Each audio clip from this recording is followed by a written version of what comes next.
AI can give you 50 ideas before you have decided which one matters. It can write a strategy before it understands the decision, and it can produce a polished report before it has questioned the problem, tested the assumptions, or found the right evidence. AI removes friction, but some of that friction is where thinking happens. The challenge is to use AI's speed without allowing it to bypass the thinking that creates real value. So how do we use AI to achieve deep work, not just fast work? In this video, I will give you a 7-stage framework for achieving deep work with AI. You can apply it to research, strategy, competitive analysis, project planning, business problems, and other important professional tasks. The starting point is Cal Newport's book, Deep Work. Newport describes deep work as focused effort on mentally demanding tasks. It helps us learn difficult things and produce high-quality work, but most AI workflows follow a shallow loop. We give AI a request, receive an answer, make a few edits, and move on. The 7-stage Deep Work with AI framework breaks that loop by taking the work through the thinking that usually gets skipped. At each stage, I will explain what AI should do, what you still need to decide, and give you practical prompts you can use immediately. By the end, you will have a repeatable process for using AI to produce more thoughtful, better reasoned, and clearly structured work that delivers real value and learning. So let's get started. The first stage is Diagnose. Before AI answers the question, make sure you are asking the right one. A vague request may seem to produce a good result, but if the real problem is unclear, AI may produce polished work in the wrong direction. Begin by choosing the project or problem that deserves your focused attention. This matters because AI can quickly turn one project into dozens of ideas and possible directions. More possibilities can feel like progress while dividing your attention. Once you have selected the work, create one central project space containing the request, source material, evidence, previous decisions, and developing work. Next, interrogate the request. Suppose you ask AI to create a growth strategy for the business. It could produce one immediately, but it does not yet know what is preventing growth, which decision the strategy must support, what evidence is available, or what the business can realistically implement. This is where we use the Diagnose prompt. We are in the Diagnose stage. Do not produce the final deliverable yet. This changes AI's role. Instead of producing, it must first investigate. We ask it to examine the underlying problem, intended outcome, decision, audience, use, available evidence, constraints, and definition of success. Next, separate what we know from what we assume.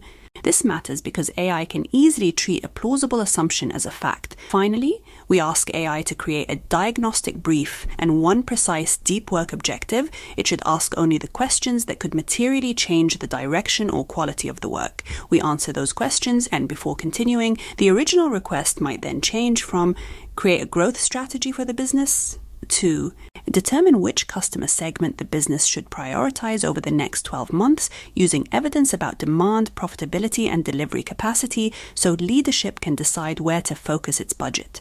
The output of Diagnose is not the strategy itself. It is a diagnostic brief and one precise objective to guide the work. Diagnose turns a vague request into a problem worth solving. Only then do we move into build context. Stage 2, build context. This creates the evidence base needed to answer the question well. The aim is not to give AI more information. It is to give it the right information, organized around the objective. For our growth decision, we need evidence about 3 areas: demand, profitability, and delivery capacity. In real projects, this information is rarely organized. It may be scattered across reports, spreadsheets, meeting notes, research documents, old presentations, and multiple versions of the same file. So first we create one project folder and bring together the diagnostic brief and all potentially relevant material. This is where Codex or Claude Code become particularly useful because they can work directly inside a project folder on your computer. Instead of uploading documents one at a time and explaining how they relate, you open the folder containing the project material in Claude Code or Codex. This gives the AI model access to the entire folder so it can inspect the files together, search across them, identify connections, and create new working documents inside the project folder. We then use the build context prompt. Inspect the complete project folder before making any changes. Do not delete, overwrite, rename, or move any original files until I approve the proposed organization. We also ask it to begin by creating a source inventory. Next, we ask it to derive the main evidence questions from the diagnostic brief. We then ask it to classify the material into 4 categories. Next, it checks the material for problems. Most importantly, do not fill missing information with plausible guesses. Finally, we ask it to propose a folder structure showing where each file should go, but it does not reorganize anything yet.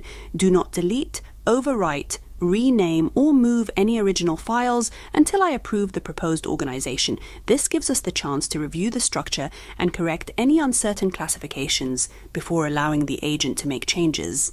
Claude then inventories the files and maps each source to the objective, showing what is relevant, reliable, outdated, duplicated, or missing. It has now returned a complete source inventory and evidence map, and it has analyzed each of the 10 files in our project folder and created a detailed table showing the file types and date, a brief description, how each file relates to the objective and whether it is current, its reliability and limitations, and whether duplicate or conflicting versions exist. It has then derived a set of evidence questions from our objective. These go beyond our 3 main areas of demand, profitability, and delivery capacity. It also checks whether the segments can be compared on the same basis, whether the existing enterprise first assumption is repeatable, and which future growth evidence is still missing. You will see here that Claude proposes a folder structure first and waits for approval before making any changes.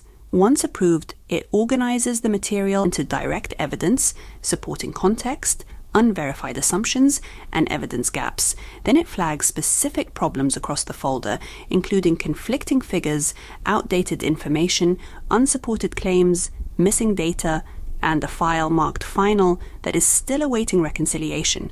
With the evidence organized, we can now define what the work must achieve.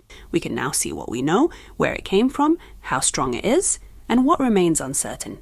Build context turns a collection of files into a traceable evidence base. With the evidence organized, we can now move on to the next stage. Stage 3, define standards, decides what the final work must achieve. Without defined standards, AI may optimize for polished writing and surface-level completeness, not whether the work is fit for purpose. The aim is to define what good work looks like before drafting begins. These standards will change with the project. A research report may require strong sources and a sound method. A project plan may require clear ownership, realistic timing, and measurable outcomes. The standards must match the objective, deliverable, audience, and intended use. We do not want to apply a generic set of standards. A standard you can't test can't guide the work, so make each one observable. Every conclusion links to a named source. If you can test it, you can trust it. We ask it to set standards in 3 groups. Essentials are non-negotiable, such as sourced claims, a recommendation that supports the decision, and realistic delivery constraints. Desirables improve the work but are not required. Failure conditions are the deal breakers that make the output unusable. Be clear about where each standard belongs. This is where we use the Define Standards prompt. Do not apply a generic set of standards automatically. Determine what quality means for this objective, deliverable, audience, and intended use. The prompt considers accuracy, evidence, reasoning, feasibility, usability, and uncertainty, but includes only what matters for the project. It can also add requirements specific to the work. Instead of saying the work should be detailed or professional, explain exactly what the final output needs to demonstrate.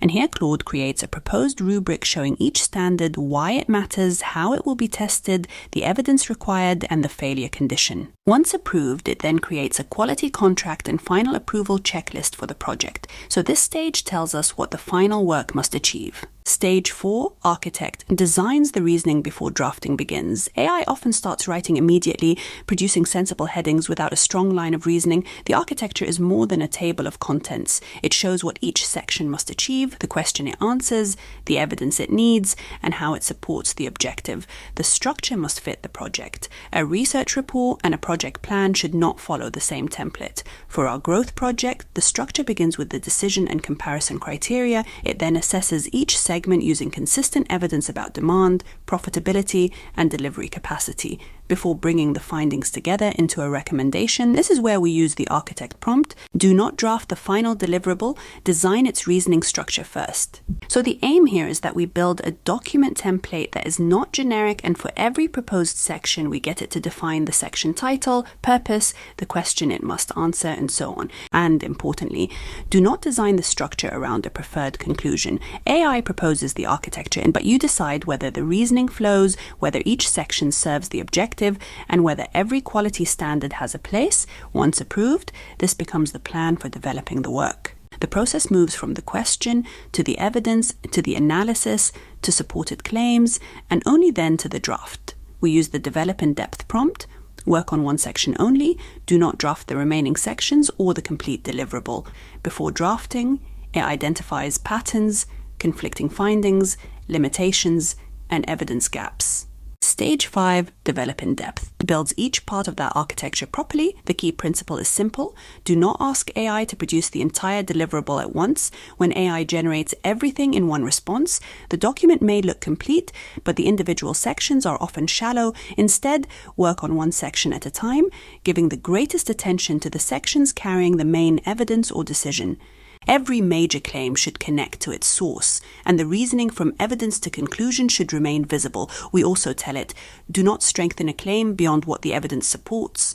Claude then separates what the evidence shows, what can reasonably be inferred, and what remains an assumption. Each section is then checked against the quality contract, reviewed and approved before we continue. Once the individual sections are developed, we can connect them into one clear line of reasoning. Stage 6, connect. Stage 6, connect, brings the developed sections into one coherent piece of work. Coherence is not just smooth writing, it is connected reasoning. Simply combining the sections can leave us with repeated evidence, inconsistent terms, and conclusions that do not follow from what came before.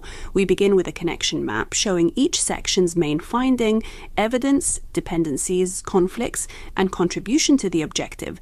Then we use the connect prompt. Create a connection map showing each section and its purpose, the question it answers, its main findings, its main claims, the evidence supporting those claims, conclusions it depends on from earlier sections, agreements with other sections. And here we'll see Claude creates a connection map showing each section and how they work together. It also creates a forward connection register and flags any issues. It does the cross-section checks and provides a provisional integration plan and highlights any issues requiring our attention. The output is an integrated draft together with a connection report showing weak links, unresolved contradictions, and remaining gaps. Now, the complete draft is ready to be challenged. The final stage, challenge and integrate, tests whether the complete draft can withstand scrutiny. This is not proofreading.